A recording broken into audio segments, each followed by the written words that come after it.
နိုင်ငံတွင်ပြည်သူတွေအတွက်စားရေးဝတ်ရေးနေရေးစတဲ့အရေးသုံးမှရှိတဲ့အနက်နေထိုင်ရေးအတွက်အမိုးကားများဖြင့်လုံခြုံမှုပေးနိုင်တဲ့ရာသီဥတုတန်ခံနိုင်တဲ့ခိုင်ခန့်တန့်ရှင်းတဲ့နေထိုင်ရေးအတွက်အိမ်အဆောက်အုံတွေဟာလည်းအဓိကအရေးကြီးတဲ့လိုအပ်ချက်တစ်ခုဖြစ်ပါတယ်။ဒီလိုလိုအပ်ချက်တွေကိုဖြည့်ဆည်းနိုင်မှုအတွက်တမဝါယမနှင့်ကျေးလက်ဖွံ့ဖြိုးရေးဝန်ကြီးဌာနအနေနဲ့တစ်ဖက်တစ်လမ်းကဆောင်ရွက်ပေးလျက်ရှိပါတယ်။ကျမတို့မြန်မာနိုင်ငံအနေနဲ့ရှေးဘဝေတနီကပင်အုတ်ကျအမိုးများဖြင့်အဆောက်အုံများတည်ဆောက်ခဲ့တာကိုဟန်လင်းတည်ရခေတ္တရာမျိုးဟောင်းများတူးဖော်မှုအရပြုခေတ်ကလေးကမြေမီးဖုတ်အုတ်ကျပြclay tiles များကို၎င်းပကံခေတ်မှာမြေမီးဖုတ်အုတ်ကျများဖြင့်စိမ့်ပြာရောင်ရောင်စုံကျွေရည်သောအုတ်ကျများ glaze tiles ကို၎င်းအသုံးပြုခဲ့ကြတာကိုပကံခေတ်ရှင်အရဟံအုတ်ချောင်းကိုလေ့လာခြင်းဖြင့်သိရှိနိုင်ပါတယ်။ကျမတို့နိုင်ငံဟာမြန်မာမင်းများလက်ထက်ကိုထီကိုနန်ကိုကျင်ငန်းဖြင့်တီးခြားလွတ်လပ်စွာအုပ်ချုပ်မင်းလုပ်ခဲ့တဲ့သမိုင်းစဉ်တစ်လျှောက်မှာအုပ်ချုပ်မိုးခြင်းလုပ်ငန်းကိုအစစ်မြင့်နန်းတွင်ပြည်သူ့ကနည်းပညာသာသနာပြုလုပ်ငန်းများနဲ့မင်းမြတ်တို့ရဲ့ဖုံးတေစာပြသတဲ့သင်္ကေတတစ်ခုဖြစ်စနစ်တကျဆောင်ရွက်ခဲ့ကြပါတယ်။ဒီလိုဆောင်ရွက်တဲ့အခါမှာအမိုးကာအတွက်ဒေသနဲ့ကိုက်ညီတဲ့အုပ်ချုပ်အမိုးပြားတွေကိုထုတ်လုပ်နိုင်မှုအတွက်ရှမ်းပြည်နယ်ကျိုင်းတုံမြို့နယ်တွင်ရှိဒေသအတွက်အုပ်ချုပ်အမိုးပြားလုပ်ငန်းများအရေးသွေးမြင့်စက်မှုကုန်ထုတ်လုပ်ငန်းများကိုထုတ်လုပ်နိုင်ဖို့ဆောင်ရွက်လျက်ရှိပါတယ်။2026ခုနှစ်ဇန်နဝါရီလ18ရက်နေ့မှာတော့နိုင်ငံတော်ကြီးကဲကရှမ်းပြည်နယ်အရှေ့ပိုင်းကျိုင်းတုံမြို့ကိုတွားရောက်ခဲ့တဲ့ခရီးစဉ်မှာကျိုင်းတုံမြို့နယ်အတွင်းရှိဝန်ဟဒေသအတွက်အုတ်ကျအမိုးပြားလုပ်ငန်းတွေကိုအရေးသွေးမြင့်စက်မှုကုန်ထုတ်လုပ်ငန်းအဖြစ်အဆင့်မြင့်တင်နိုင်ဖို့လမ်းညွှန်မှာကြားချက်အရာ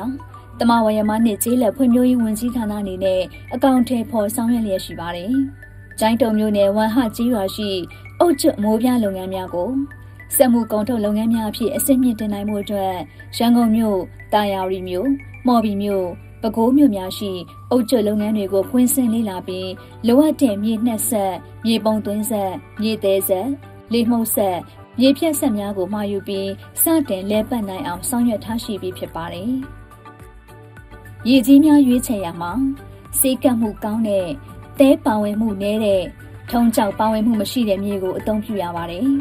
။ထုံးကြောက်အစအနများတဲ့တစ်မြစ်တက်ရွက်များတဲ့ကျောက်စရစ်သဲချမ်းများတဲ့မြေတွေကိုအသုံးမပြုရပါဘူး။အဲ့ဒီပစ္စည်းတွေပါဝင်မယ်ဆိုရင်မီးဖုတ်တဲ့အခါအုတ်ကျွတ်တွေအကွဲခြင်းကွဲထွက်ခြင်းရေစိမ့်ခြင်းစတာတို့ဖြစ်နိုင်ပါတယ်။အုတ်ကျွတ်အမိုးပြားထုတ်လုပ်နိုင်မှုအတွက်လိုအပ်တဲ့အဓိကပါဝင်ပစ္စည်းဖြစ်တဲ့မြေမျိုးစား၃မျိုးဖြစ်တဲ့ကျိုင်းတုံနက်ပလက်ချောင်းမြေနီ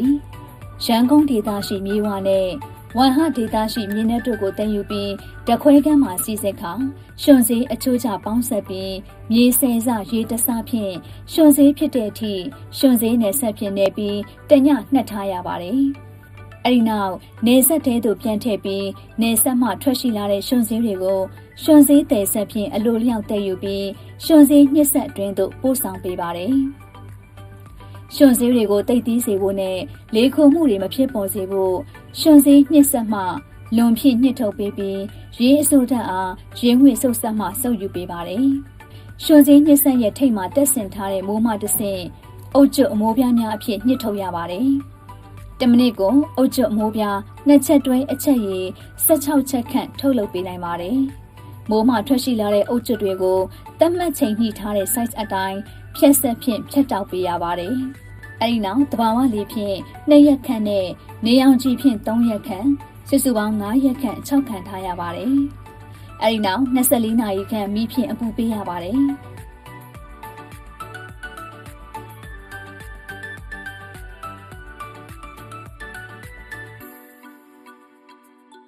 အပူပေးပြီးသားအုတ်ချက်တွေကိုပြင်ပအောက်ဆီဂျင်ဖြင့်ဓာတ်ရိုက်မထိတွေ့စေဖို့မီးဖိုထဲမှာ3ရက်ခန့်အေးခံပြီးမှသာပြင်ပသို့ထုတ်ယူရပါတယ်။ကုန်ချမ်းမှကုန်ကြောအထိလုပ်ငန်းစဉ်အလိုက်စုစုပေါင်း10ရက်ကြာမြင့်ပါတယ်။အုတ်ကျွတ်အမိုးပြားများကိုအရွယ်အစား8မီလီမီတာ196မီလီမီတာ122မီလီမီတာနဲ့အလေးချိန်3.8ကီလိုဂရမ်42ချက်သားဖြင့်၎င်းအရွယ်အစား9မီလီမီတာ196မီလီမီတာ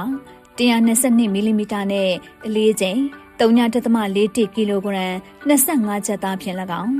အရွယ်အစား6.6မီလီမီတာ 196မီလီမီတာ121မီလီမီတာနဲ့အလေးချိန်3.33ကီလိုဂရမ်20ကျပ်သားဖြင့်၎င်းထုတ်လုပ်ထားရှိပါတယ်။အုတ်ကျွတ်မိုးပြားတွေကိုအစိမ့်မြင့်တင်ထုတ်လုပ်နိုင်မှုအတွက်လုပ်ငန်းသုံးဆက်တွေဖြစ်တဲ့မြေနှက်ဆက်၊မြေချစ်ဆက်နဲ့ဆက်ဆက်ပစ္စည်းတွေဖြင့်အသုံးပြုထုတ်လုပ်နိုင်ရေးတမဝါယမနှင့်ကျေးလက်ဖွံ့ဖြိုးရေးဝန်ကြီးဌာနမှပေါင်းစပ်ပြီးပံ့ပိုးဆောင်ရွက်လျက်ရှိပါတယ်။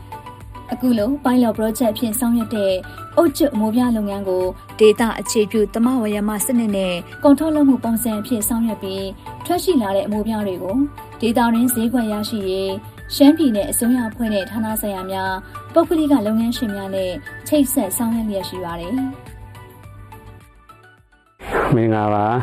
ကျွန်တော်ကဝန်ဟာကျေးရွာဆွေနှုံတုံတမဝရမအတင်းကအတင်းဝရအဆိုင်ရဖြစ်ပါတယ်။ကြာမွေကိုတာထင်းထင်းပြီးလုပ်နေတာပါ။အုပ်ဆက်ရေကဒီနေ့ကိုအချက်900ထွက်ပါတယ်။ခုတော့ဆက်နဲ့လေပတ်တာတနာရီကိုအချက်900ထွက်လို့အများကြီးကိုကွာသွားပါတယ်။ဒေသအတွင်းအသုံးပြုနေတဲ့အစာဖြစ်လို့မြေအမိုးပြားတွေထက်စားရင်ကျွန်တော်တို့စက်ရုံကထွက်နေတဲ့အုတ်ကျပြားတွေကဒေသမြေကြီးနဲ့ပြုလုပ်ထားတဲ့အတွက်ပိုအေးပြီးတော့ကျန်းမာရေးနဲ့ပိုညီညွတ်မှုရှိပါတယ်။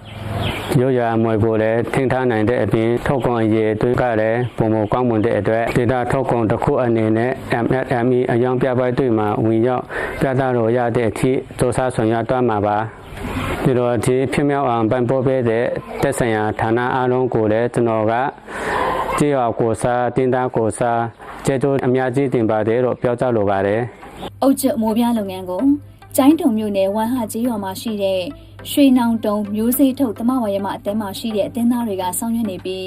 ရခိုင်ကကျေးရွာသားတွေအနေနဲ့တနေ့တာအုတ်ကျွတ်မိုးပြားချက်ရည်900ကိုသာထုတ်လုပ်နိုင်ပြီးအခုတမဝါယမအသင်းသားများထုတ်လုပ်တဲ့အုတ်ကျွတ်စက်ရုံမှာတနာရီကိုအချက်ရည်900ထုတ်လုပ်နိုင်ပြီဖြစ်တဲ့အတွက်ကုန်ထုတ်စွမ်းအားတိုးတက်မြင့်မားလာပြီဖြစ်ပြီးရရှိလာတဲ့ကျိုးမြတ်တွေနဲ့ကျေးရွာ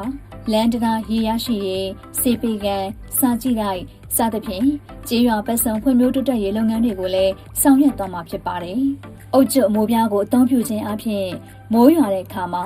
စူညံတန်နေပါခြင်းကျန်းမာရေးနဲ့ညီညွတ်ခြင်းလေလုံခြင်းတာရှိခံခြင်းနိုင်ငံခြားငွေသုံးစွဲမှုကိုလျှော့ချနိုင်ခြင်းအပြင်ဒေသခံများဈေးနှုန်းသက်သာစွာဝယ်ယူသုံးစွဲနိုင်မှာဖြစ်ပါတယ်။မြန်မာတမဝါယမများအနေနဲ့နိုင်ငံတော်သမ္မတရဲ့လမ်းညွှန်မှုဖြင့်ပြည်သူများပူးပေါင်းပါဝင်တဲ့ကျေးလက်ဖွံ့ဖြိုးရေးလုပ်ငန်းတွေကိုဆောင်ရွက်ရမှာတမဝါယမစနစ်ကိုအခြေခံပြီးစနစ်ကျတဲ့စိုက်ပျိုးရေးမွေးမြူရေးလုပ်ငန်းတွေနဲ့ကုန်ထုတ်ဝန်ဆောင်ကုန်သွယ်လုပ်ငန်းဆောင်ရွက်နေတဲ့တမဝါယမအသင်းများမှတစ်ဖက်တစ်လမ်းကကြိုးပမ်းဆောင်ရွက်လျက်ရှိပါကြောင်းကျေးလက်နေပြည်သူများရဲ့လူမှုစီးပွားဘဝမြင့်တင်ရေးမိသားစုဝင်ငွေတိုးပွားရေးကျေးလက်ဒေသဖွံ့ဖြိုးတိုးတက်ရေးလုပ်ငန်းတွေဆောင်ရွက်ခြင်းဖြင့်နိုင်ငံတော်ရွှေသီးဖို့ကုန်ထုတ်လုပ်မှုအားပေးစို့ဆောင်ဖို့နဲ့အညီဒေသအကျိုးပြုလုပ်ငန်းတွေဆောင်ရွက်လျက်ရှိပါကြောင်းအစီရင်ခံတင်ပြလိုက်ရပါတယ်ရှင်။